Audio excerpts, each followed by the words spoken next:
Hari ini saya ingin menyampaikan bagian yang kedua dari bagian yang ke-11 dari serial The Year of Miracle Harvest dan bagian kedua dari serial yang saya beri judul Menjadi Satu atau To Become One.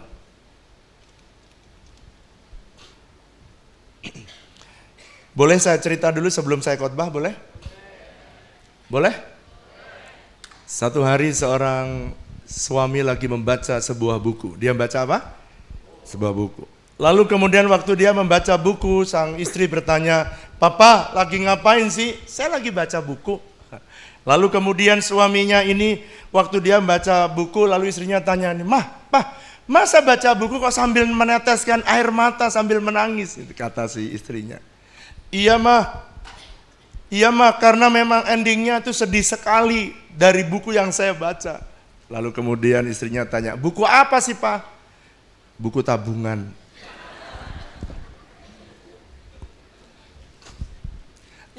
Ada yang ketawa, ada yang apa sih maksudnya?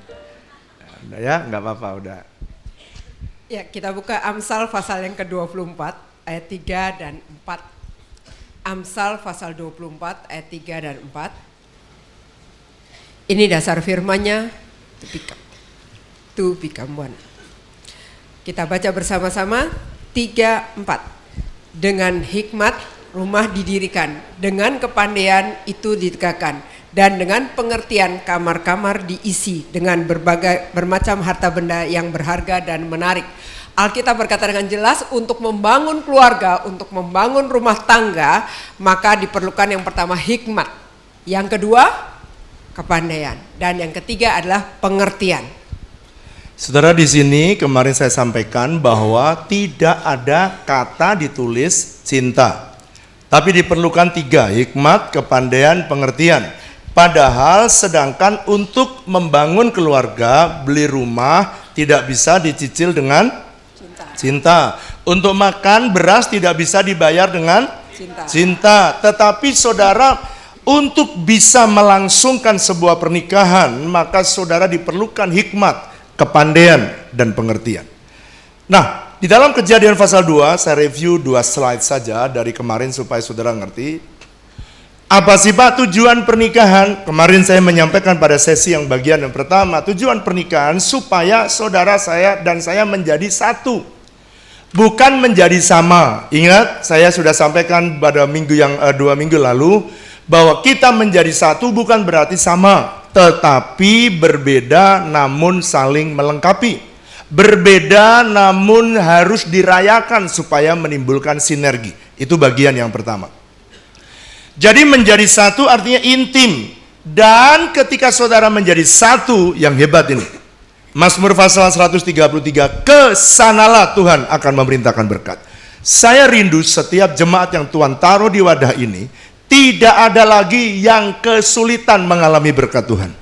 Tidak ada lagi yang kesukaran mengalami mujizat datang dari Tuhan. Sebab Tuhan berjanji ketika saudara dan saya menjadi satu. Maka topik ini saya akan bahas, besok saya akan bahas sekali lagi, baru kita pindah. Sebab kalau saudara menjadi satu, inilah yang akan mengakibatkan mujizat terjadi dalam hidup saudara. Jadi apa yang harus dipelajari supaya pernikahan kita bisa menjadi satu dan perbedaan itu bisa saling melengkapi? Yang pertama yang harus dipelajari adalah pernikahan itu berbicara soal komitmen. Komitmen untuk memenuhi kebutuhan pasangannya.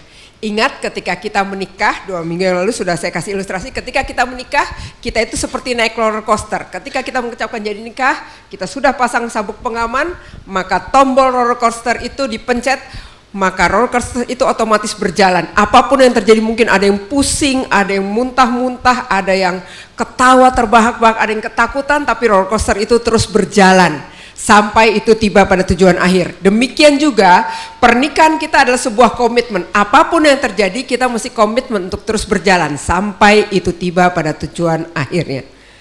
Rick Warren dia berkata begini, kedewasaan adalah ketika saudara dan saya menjalani hidup dengan komitmen. Persis seperti yang saya ajarkan 2 minggu lalu. Bukan dengan perasaan saudara semata. Jadi Kedewasaan seseorang tidak diukur dengan perasaan, tapi diukur dengan komitmen kita. Anthony Robbins dia berkata begini, saya meyakini, ini juga yang saya yakini, makanya saya cuplik quote-nya dia. Saya meyakini bahwa hidup terus menguji peningkatan komitmen. Komitmen saudara akan diuji. Tahun ini saudara komitmen, tahun depan ada ujian komitmen lagi. Tapi perhatikan, manfaat terbesar hidup diperuntukkan bagi mereka yang menunjukkan komitmen yang tiada akhir, hingga mereka bertindak dan mencapai sesuatu. Setiap komitmen akan ada ujian, dan setiap saudara menerima ujian dan saudara melihat kemenangan, maka saudara akan mencapai level kebahagiaan yang lebih tinggi. Amin. Nah saudara, perhatikan, lihat saya ke depan, saya jelaskan bagian kedua. Itu bagian yang pertama yang kemarin saya dan Ibu Flora sudah sampaikan. Sekarang bagian kedua. Pak, nomor 1 bagian supaya saya bisa menjadi satu, saya perlu komitmen. Mari katakan bersama saya, untuk keluarga bisa menjadi satu, Untuk keluarga bisa menjadi satu, saya perlu komitmen. saya perlu komitmen. Ingat kemarin kita sudah belajar komitmen untuk memenuhi pasangannya supaya saudara dan saya melihat keluarga bisa menjadi satu. Sekarang bagian yang kedua. Hari ini saya harap 3 bisa saya kebut dan saya bisa selesaikan. Yang kedua, pernikahan itu kalau mau menjadi satu, saudara harus kuat atau benar di dalam hal berkomunikasi. Komunikasi itu adalah sebuah seni. Karena kenapa ini kita perlu pelajari? Sebab komunikasi itu seni. Karena seni saudara, sama seperti orang melukis, seni. Semua seni, komunikasi termasuk seni. Kalau orang melukis, ada yang tebal, ada yang tipis. Betul apa betul? Justru lukisan yang mahal kalau tebalnya itu pas dan tipisnya juga pas. Saudara nggak pernah kan beli figura ya, lukisan di figura keren tapi semua rata, sama semua, hijau, semua rata. Terus kemudian dijual, laku apa tidak? Enggak laku. Justru karena seninya letaknya ada pada tebal dan tipisnya, sang pelukis itu menggunakan. Sama seperti Kor, kalau saudara lihat vokalista Blessing. Mana anak-anak saya vokalista? Wah, sekarang keren banget sekarang. Sebentar lagi kayaknya bisa mewakili Indonesia di mancanegara. Nanti di Natal dia sudah mulai persiapan. Natal Desember udah latihan sekarang sudah. Jadi nanti mereka mau performnya, Pak. Dalam dunia tarik suara atau choir. Saudara kalau nyanyi datar semua, do sepanjang. Saudara nggak ada seninya sama sekali. Dia kadang-kadang coba lihat itu dirigennya, dirigennya itu. Dirijennya Anda lihat itu kalau dong.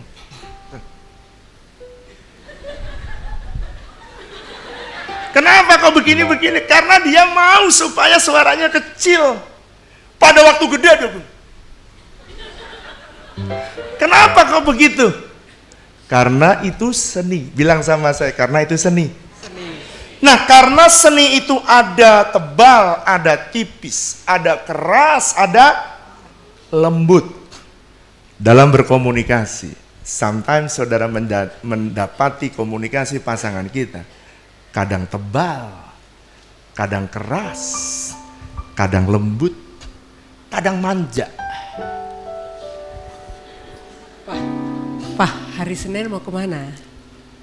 Mau istirahat aja? Iya, istirahat sih. Kalau istirahat aja, mau nggak nemenin aku potong rambut? Suara ini bukan sekedar permintaan, ini centil dan manja.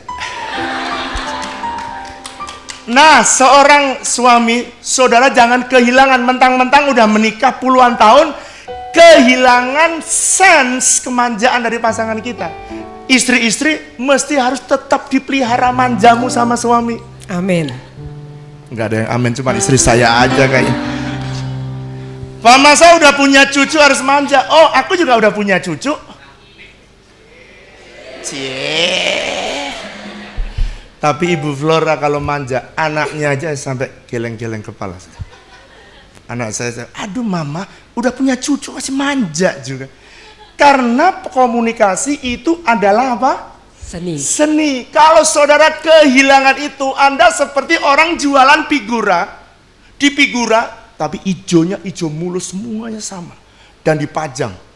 Anda akan bilang, oh, there's no art. Nggak ada seni sama sekali. Dalam kehidupan, belajarlah untuk lihat ada suara pasanganmu yang kadang manja. Kadang juga ada suara yang keras.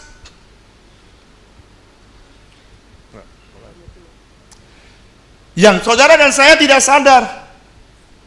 Mah, aku ada janji. Aku tak jalan kaki aja ya.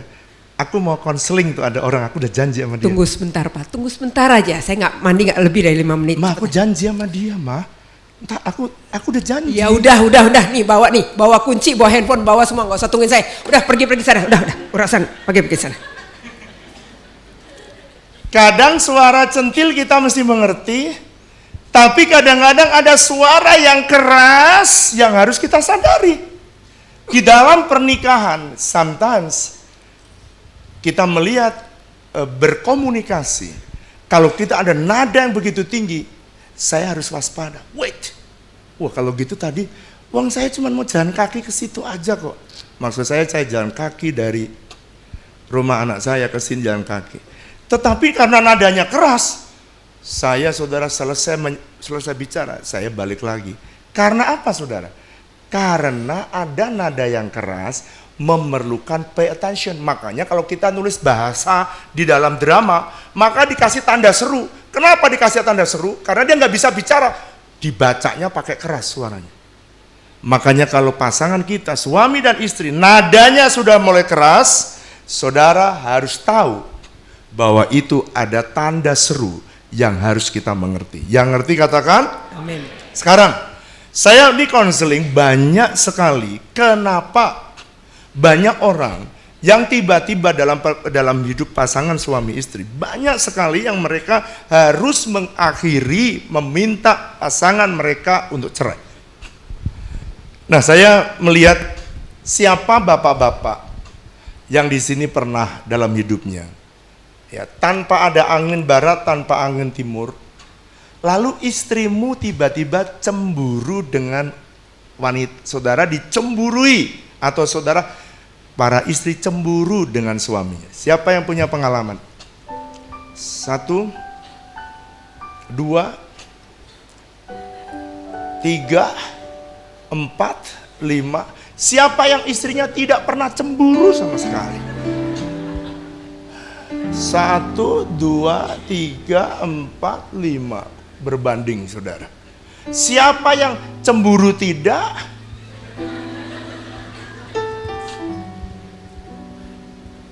Tidak pernah cemburu dan tidak pernah bicara sama sekali. Di tempat ini ada manusia yang ajaib saudara. Ada yang banyak yang nggak ngerti bahasa Indonesia.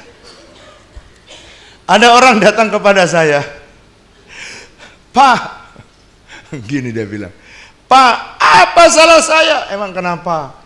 Masa Pak nggak ada angin barat, nggak ada angin timur? Istri saya itu cemburu Pak.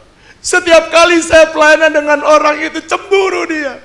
Setiap kali saya lagi bicara dengan orang, dia cemburu, padahal ya manusia biasa. Lalu kemudian saya tanya sama dia, emang kamu ada hati apa enggak dengan orang itu? Enggak Pak.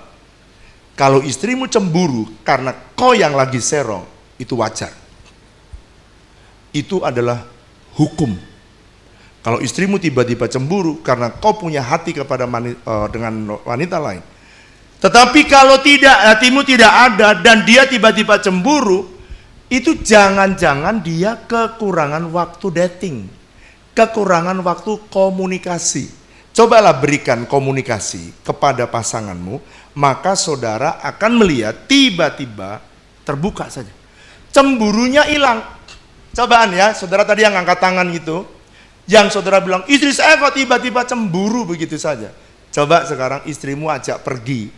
Jangan di SMS terus, di SMS terus, di SMS, di Ion, bosen istrimu katanya. Pergi kayak jalan-jalan karena di paret gitu yang nggak pernah.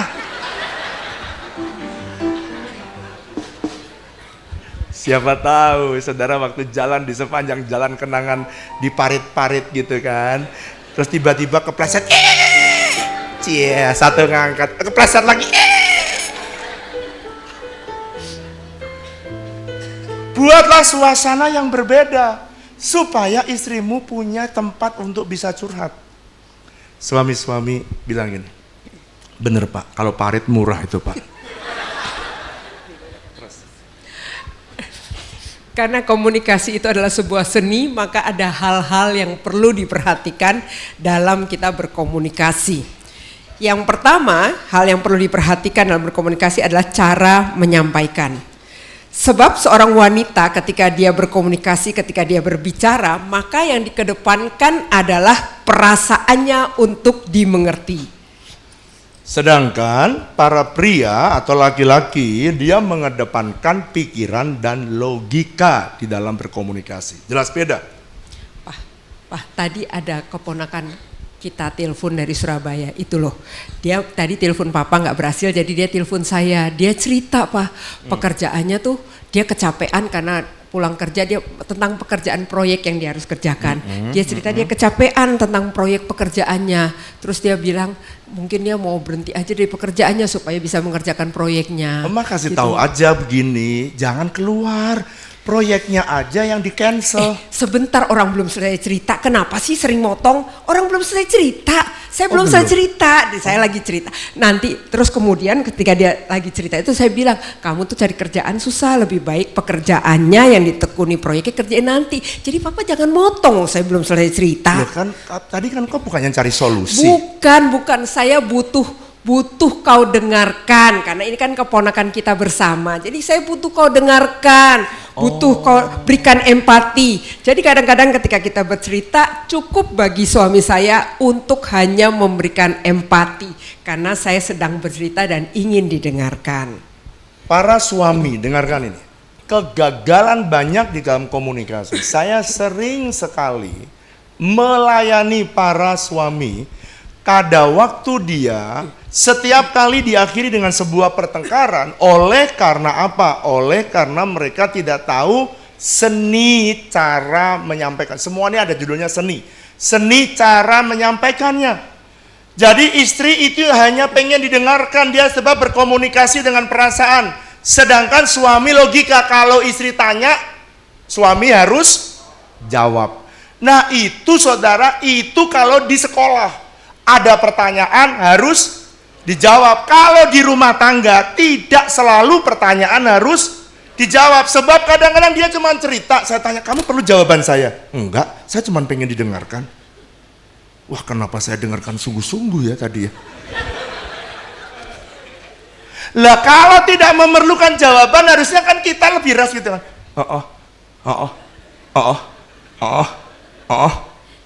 Cukup sebenarnya. Tapi kenapa kita perhatikan sungguh-sungguh? Karena kita berpikir mereka butuh jawaban, sedangkan istri kita cuman memerlukan Didengarkan.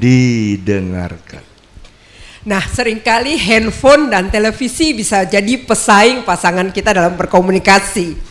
Jadi belajar kalau bicara belajar lihat pasangan dan bukan lihat handphone. Nah, saya bilang sama suami saya, Pak, Sabtu ini ternyata anak kita ada konser. Lihat ya Pak ya. Kita nonton ya, kan kita juga jarang datang ya. Ya, nanti jangan lupa ya Pak, catat ya. Pak, jadi ketemu sama temenmu batal ya Pak ya. Ingat ya, benar ya, batal. Dan tibalah harinya. Pak, kita hari ini lihat konser ya Pak ya. Loh, bukannya aku ada appointment dengan teman saya mah? Lah waktu itu kan saya udah bilang kalau pertemuan dengan temanmu tuh batal. Kok makanya kalau ngomong tuh dengerin. Kenapa sih yang dilihat tuh HP, bukan dengerin istrinya? Kapan mah ngomongnya? Ya. Bukankah begitu kita sering melakukannya? Kita sibuk dengan HP kita dan pasangan kita sedang menceritakan sesuatu. Siapa yang lebih sering? Yang main HP, istri atau suami?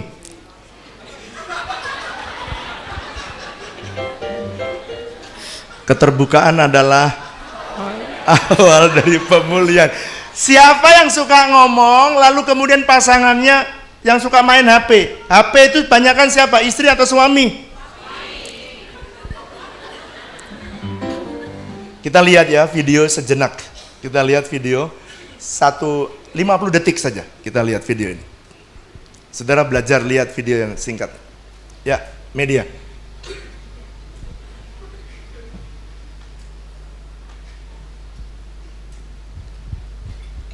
Lihat ya. Suaranya mana?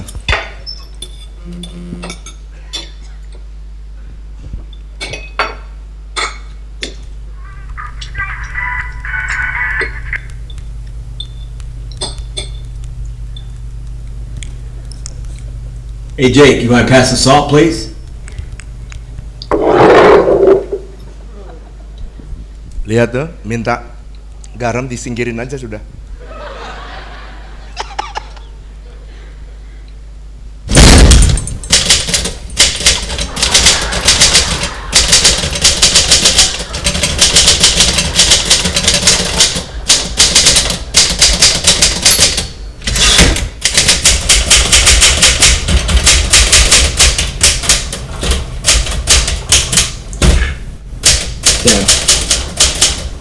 What are you doing? Dad. Sorry, I must have been a little distracted.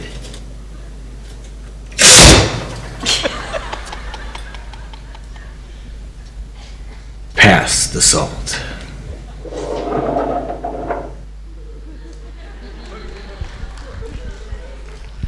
Satu lagi ya, 1 menit lagi, 1 menit lagi. Biar saudara aware, kalau di khotbahin gembalamu kan belum tentu sadar. Kalau lihat video lebih bagus, lihat satu lagi. Okay guys, time for dinner.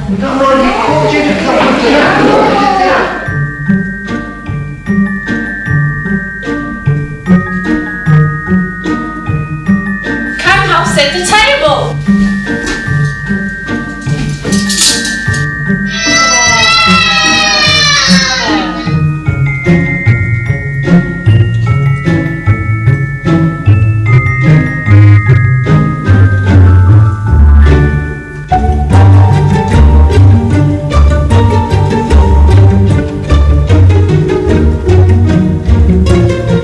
Keren, lihat. Dia pasang. Mati semua.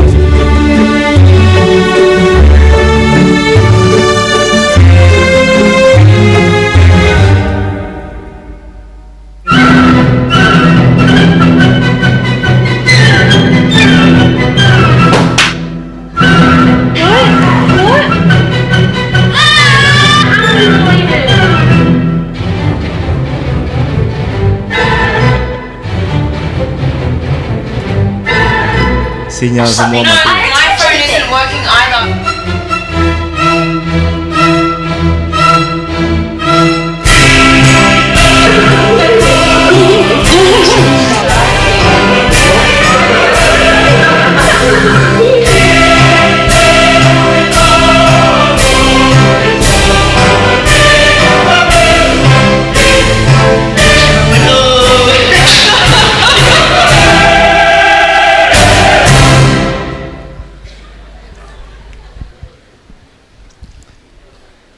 Oke, yang kedua.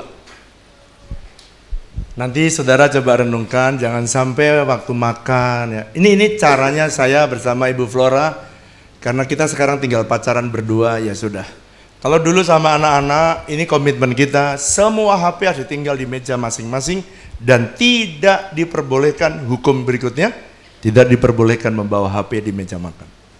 Sebab komunikasi kita akan hilang dengan anak kita, dengan pasangan kita. Kedua, kalau mau berbicara harus belajar seni melihat kapasitas hati seseorang. Saudara begini, dalam berkomunikasi saudara perlu mengetahui apa yang kapasitas hati dari pasangan kita. Kenapa perlu tahu kapasitas? Saudara pernah lihat itu lift? Kalau lift ditulis 10 orang maksimum.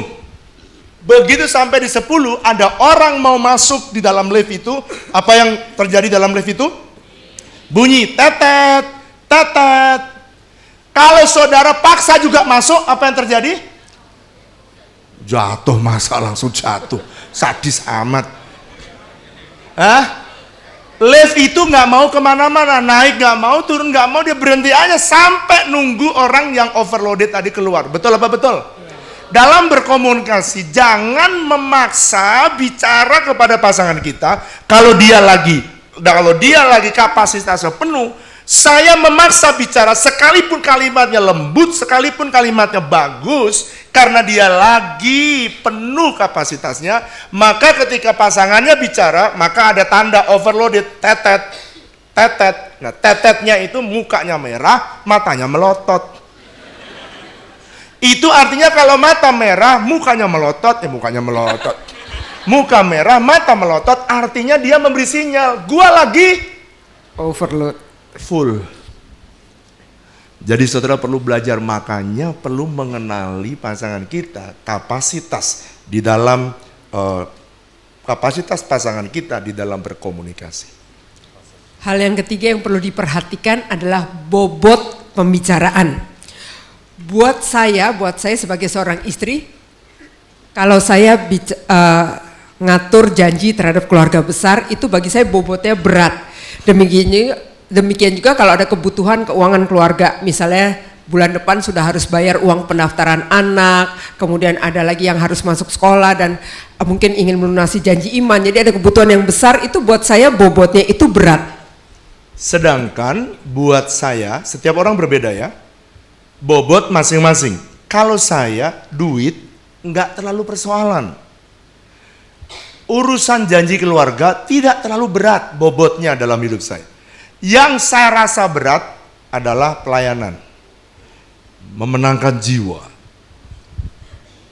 Itu bobotnya berat. Sehingga ketika saya berkomunikasi, saya harus hati-hati berbicara soal itu. Jadi kalau misalnya saya tahu bahwa bobot bagi istri saya pelayanan, dia bisa timpakan ke suaminya, sehingga dia bobot utamanya dia kalau bicara soal keuangan, bicara soal janji dengan keluarga, maka dia menjadi bobotnya berat. Karena dia bobotnya berat, maka saya harus bicara hati-hati di dua bidang yang dia rasa berat. Kalau apa yang dia rasa ringan, maka saya bisa menyampaikannya dengan mudah. Pak, ini ada undangan. Belum sampai sih undangannya, cuma keluarga nih udah ngomong ada keponakan kita mau nikah Pak di Surabaya.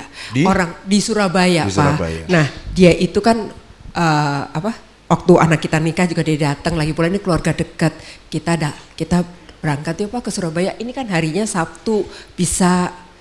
Waduh, kalau saya sih nggak kuat, Pak. Saya besok harus khotbah 5 kali ke Surabaya. Waduh, nggak tahan, Pak. Ya udah, kalau Papa nggak kuat, saya pergi ya Pak ya. Saya pergi ke Surabaya abis doa fajar. Udah, saya ikut doa fajar, saya pergi ke Surabaya. Nanti saya malamnya pulang, setelah selesai pernikahan saya pulang, karena kan dia kan memang keluarga deket kita. Maksud setiap kali ke pertemuan keluarga jarang banget sih datang. Lagi pula dia keluarga dokter, nanti Papa juga banyak urusan lah dengan dokter untuk pelayanan. Mama harus tahu, Mama udah punya cucu, Ma. Mama sekarang udah jadi oma cantik. Apa urusannya? Ma, jangan pergi. Kalau dulu waktu masih muda, Mama bisa pergi, pulang lalu balik lagi malam, besok pagi-pagi masih doa pagi dan mimpin kebaktian 5 kali, Ma. Mana kuat? Aku kan pasti pulang temenin Papa. Masa Papa keluarga itu nggak pernah diurusin, urusnya pelayanan mulu. Saya menolong dia, saya menolong supaya dia jangan lelah, tetapi karena itu bobotnya besar dalam keluarga, adalah bobot besar dalam hidup dia, makanya saya ngomong memberi alternatif untuk menolong dia sekalipun dia tetap masih bernada tinggi.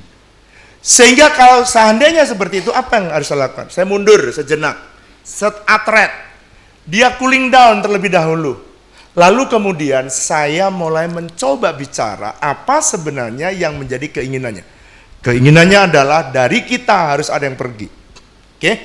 Persoalannya, harus dari kita ada yang pergi supaya bisa mewakili. Tapi tidak harus saya dan tidak harus Ibu Flora. Apa yang kita putuskan? Kita putuskan karena Samuel menantu kita mau khotbah di Malang. Saya bilang gini, kenapa nggak Samuel mewakili, sekalian dia pergi ke Surabaya langsung khotbah ke Malang. Dan akhirnya kita sepakat. tidak selalu persoalan setiap kali kita berbicara, tidak selalu ide kita yang harus selalu menang. Ketika bobot pembicaraan pada pasangan kita itu berat, maka kita yang lagi bicara harus atret sejenak supaya tension di dalam komunikasi bisa diturunkan. Yang ngerti katakan. Oke, cukup paham sampai sini? Oleh karena itu saudara, tidak tepat kalau itu bobot dalam pasangan kita dan kita paksakan ide kita dan dia merasa dia di against dengan setiap kali.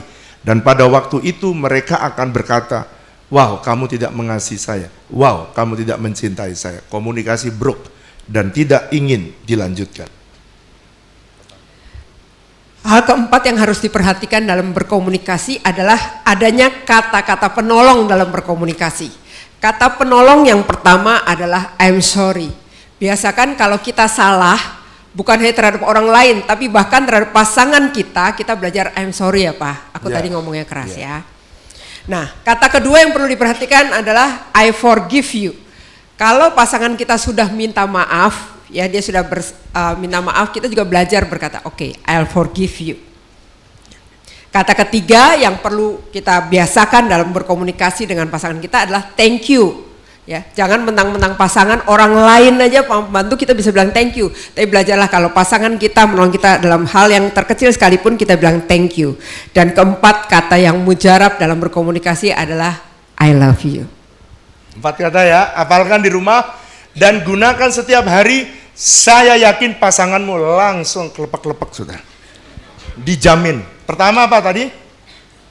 I'm sorry. Mudahlah mulutmu berkata I'm sorry. Nggak usah cari siapa yang salah, nggak usah gitu. Kalau siapa yang salah, langsung saudara I'm sorry. Saudara benar apa salah? I'm sorry gitu. Itu keluarga akan mudah kokoh. 2 apa tadi? I forgive you. Kalau satu sudah minta sorry, saudara harus melepaskan pengampunan. Yang ketiga, thank you. Saudara kalau pembantu memberikan minum aja, kita bilang thank you. Makasih ya, Mbak, makasih ya. Kalau istri kita ngasih minum, masa kita diemin aja? Bukankah dia lebih hebat daripada pembantu kita? Yes. Jangan bilang gini, ya kan dia istri, wajiblah memberi minum. Besoknya, kalau kita aus, mah aus, tuh kendi di sana. Coba saudara kalau dia kasih minum, kita bilang thank you mam. Besok minta air dikasih orange juice. Enggak ada yang amin. Amin. Dan satu kata magic word, kata penolong dalam pernikahan adalah I love you. 4 kata ini Anda gunakan penting di dalam sebuah pernikahan. Sekarang kata yang haram. Kalau tadi kata penolong, sekarang ada kata haram di dalam berkomunikasi. Pak, ada kata yang haram di dalam berkomunikasi. Adalah kata-kata yang akan membuat rusaknya komunikasi. Apa saja tuh? Kamu ini ya selalu, kalau orang lagi cerita, motong aja pembicaraan. Kamu tuh selalu motong pembicaraan. Lihat, apa kata intinya? Selalu. Padahal pasangan kita tidak selalu berbuat seperti itu. Betul apa betul? Sekali-sekali suami memang motong pembicaraan. Tapi apakah suami selalu memotong pembicaraan? Tidak. Jadi jangan sampai kita ngomong kamu dulu selalu. Kalau kita bilang selalu, itu langsung menghancurkan harga diri dia. Hati-hati ya. Hati-hati. Yang kedua, kata yang begini. Kalau saudara yang kedua yang tidak boleh adalah kata kamu tidak pernah. Contoh ya. Ini kalau saya ngomong nih. Saya selalu tidur lebih awal daripada Ibu Flora. Dan Ibu Flora itu sudah saya ingetin. Kamu tidur. Pada waktu saya lihat dia belum tidur, saya ngomong begini, ini kalimat yang tidak boleh keluar. Kamu itu loh, kalau diajak tidur selalu aja tidurnya terlambat. Kamu selalu tidurnya terlambat. Kamu selalu tidak pernah mau tidur bersama-sama lebih awal. Kata selalu, padahal juga enggak selalu. Memang kadang-kadang ada pekerjaan yang dia harus kerjakan. Tapi kata selalu menghancurkan keinginan dia untuk menuju yang lebih baik.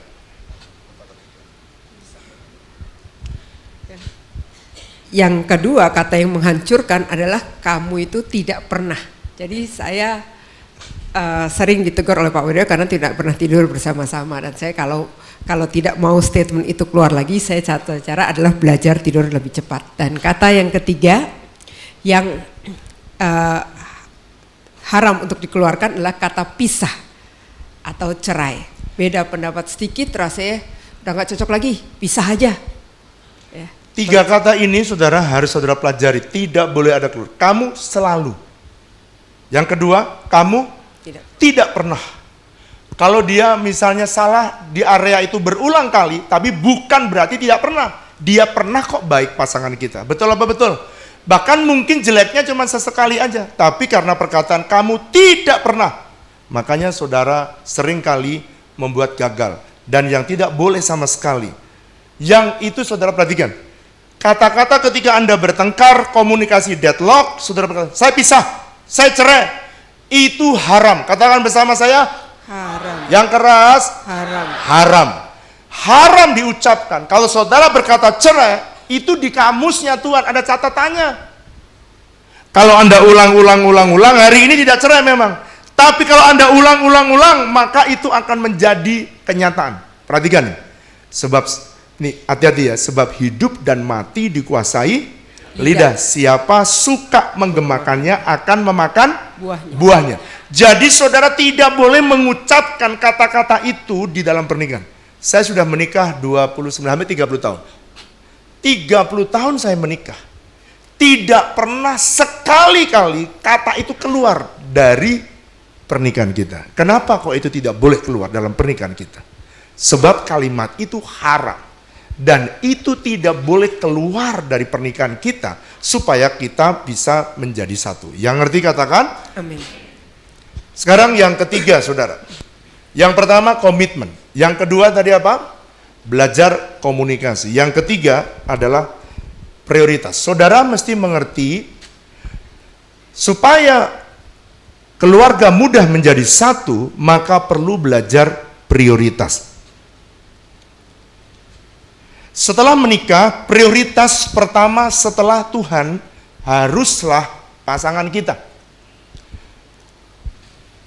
Saya mau tanya saudara, siapa yang saudara yang pernah, lihat saya, siapa yang saudara pernah pulang dari luar kota atau luar negeri yang lama, maka saudara dijemput oleh istri dan anak-anakmu dan keluarga yang lain. Ada keluarga lain, mungkin saudara ke Israel terus kemudian dijemput pulang karena saudara pulang dari retreat Israel, lalu semua orang menjemput saudara.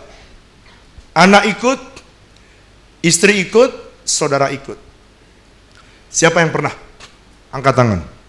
Tinggi-tinggi. 1, 2, 3, 4. Siapa yang tidak pernah? Angkat tangan. Siapa yang nggak ngerti bahasa Indonesia? Maksud saya, saudara ngerti gak sih maksud saya sih? Siapa yang pernah pulang agak jauhan, pulang di airport, lalu kemudian dijemput sama istri dan anak dan keluarga? Yang pernah? Tuh makin banyak. Kenapa tadi nggak angkat tangan? Sekarang begitu dijemput, anggaplah nih istrimu semua ya, anak-anak. Begitu kita keluar, siapa yang pertama kali saudara cium? Yang keras, yang kencang. Siapa yang jemput? Siapa yang saudara cium pertama? Saudara dari pesawat udah angan-angan. Siapa yang akan saya jemput? Siapa yang akan saya cium pertama? Ayo jawab, bapak-bapak, jawab yang keras. Yang dicium pastilah mertua.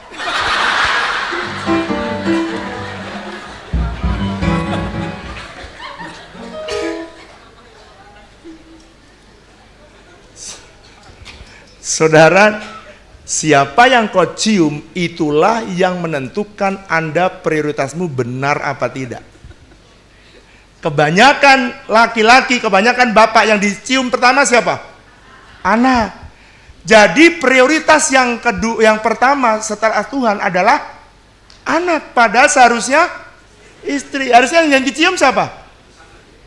Ada istri, ada anak, ada mertua. Siapa yang dicium? Awas mertua yang kau cium duluan.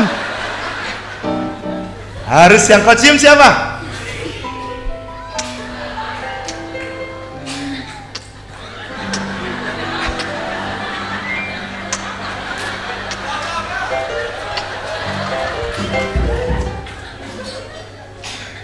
Istri harus kita cium duluan. Ngerti apa ngerti?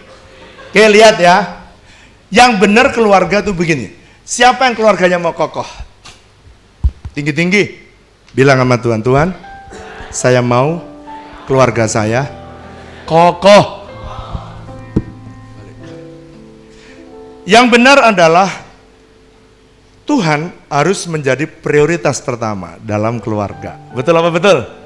Setelah itu, kepala dari keluarga adalah suami.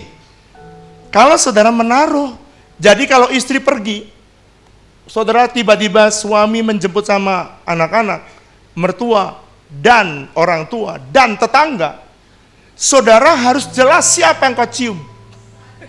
Tetangga. Astagfirullahaladzim. Oke. Sekarang saya mau menunjukkan kalau yang kau cium tetangga, apa yang terjadi? Sekarang yang benar dulu ya, yang benar dulu. Yang benar dulu. Ini siapa nih? Allah, 2, suami, lalu istri, lalu anak. Lihat. Ini siapa? Mertua. Lalu mbak lagi. Astaga, si mbak lagi saudara. Awas kalau pembantumu ikut menjemput, kau cium pembantumu dulu. Oh my God, my God. Andes, belajar dulu Andes. Saudara itu maksudnya sepupu, saudara-saudara yang saudara-saudara dapat perhatian. Lalu kemudian baru orang lain. Ini mbak baru masuk di sini ya. Kamu jangan mbak duluan ya. Oke, lihat saya ke depan sekarang. Keluarga yang begini saudara, ini keluarganya kokoh. Nih saya anggap tiup ya. Dia diam. Keluarga yang begini tuh ngikuti ini kokoh keluarga ini. Tetapi apa yang terjadi? Kalau yang dicium mbaknya dulu. Oke lah ya. Ini terjadinya sebaliknya, ada orang dicium mbaknya dulu. Kayak Andes.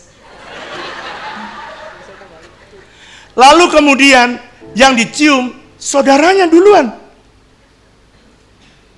Setelah itu ada anak, ada istri, ada orang tua, mertua yang dicium duluan. Ini saudara perhatikan, keluarga yang salah menempatkan prioritas, maka istri seharusnya dia dapat prioritas setelah Tuhan dia, dan dia tidak mendapatkan prioritas yang benar dikasihi, maka dia akan merasa dirinya tidak berharga di depan suaminya. Ini saudara kelihatannya tuh remeh. Coba Anda pergi ke, saya suka ngamati. Pada waktu dia pergi, saya lihat keluar dari airport, saya suka lihat banyak orang jemput. Yang dicium bukan istrinya. Kalau istri yang dicium yang pertama, keluarga itu saya tahu, dia tahu prioritas dengan benar mengasihi. Kalau tidak, ini yang terjadi. Saudara, ini belum ketambahan ini. Ini keluarga yang begini, saudara. Ini bahasa Inggrisnya bayuk-bayuk, saudara. Apa namanya? Labil. Saudara, kalau suaminya baru setelah itu, ini very unstable, very dangerous. Kenapa saudara ini sangat-sangat kritis? Karena coba Anda lihat, ini saudara ya, kalau ini melorot sedikit aja, ini bisa cepat mudah sekali. Apalagi saudara, orang yang hidup, Tuhan tidak jadi prioritasnya. Tapi pembantu, kata Andes tadi, yang jadi prioritasnya. Maka jangan heran keluarga yang seperti ini akan mudah rusak dan mudah hancur. Maka jangan heran, walaupun kadang-kadang saudara pernah lihat nggak tuan rumah affair dengan pembantu, ada nggak? Kenapa dimulai begitu? Dimulai dari cara memberi prioritas. Tapi kalau saudara memberi prioritas yang benar, saudara akan lihat keluarga kita makin hari makin kokoh, makin menyenangkan hati Tuhan. Yang percaya tepuk tangan yang meriah buat Allah kita. Oleh karena itu saudara, setelah pasangannya saudara hargai, maka barulah anak-anak dalam keluarga. Kalau anak-anak sudah dikasihi, maka barulah orang tua dan mertua. Orang tua dan mertua punya kedudukan yang sama, sebab saudara dua sudah menjadi satu. Salah prioritas akan sulit sekali menjadi keluarga itu menjadi intim. Kenapa sulit menjadi intim, Pak? Karena pasangan mereka merasa dikalahkan atau merasa tidak dihargai. Nah, ada seorang membuat quote yang bagus. Lee Iacocca, dia berkata, jika Anda ingin memanfaatkan waktu Anda sebaik mungkin, Anda harus mengetahui hal-hal yang menjadi prioritas Anda dan melakukannya dengan benar. Hal yang keempat yang perlu diperhatikan dalam mengenali perbedaan adalah yang keempat adalah pernikahan butuh saling pengertian antara suami dan istri. Dalam pernikahan itu kita harus selalu belajar soal kompromi. Sebab begini, tidak semua ketika kita sendiri kita bisa melakukan apa saja yang kita mau. Tapi ketika kita sudah masuk dalam pernikahan, kita tidak bisa melakukan apa saja yang kita mau. Bahkan ada banyak kali saya mau melakukan apa yang saya tidak suka sekalipun. Tapi kalau pasangan saya suka, saya rela melakukannya demi keutuhan rumah tangga kita.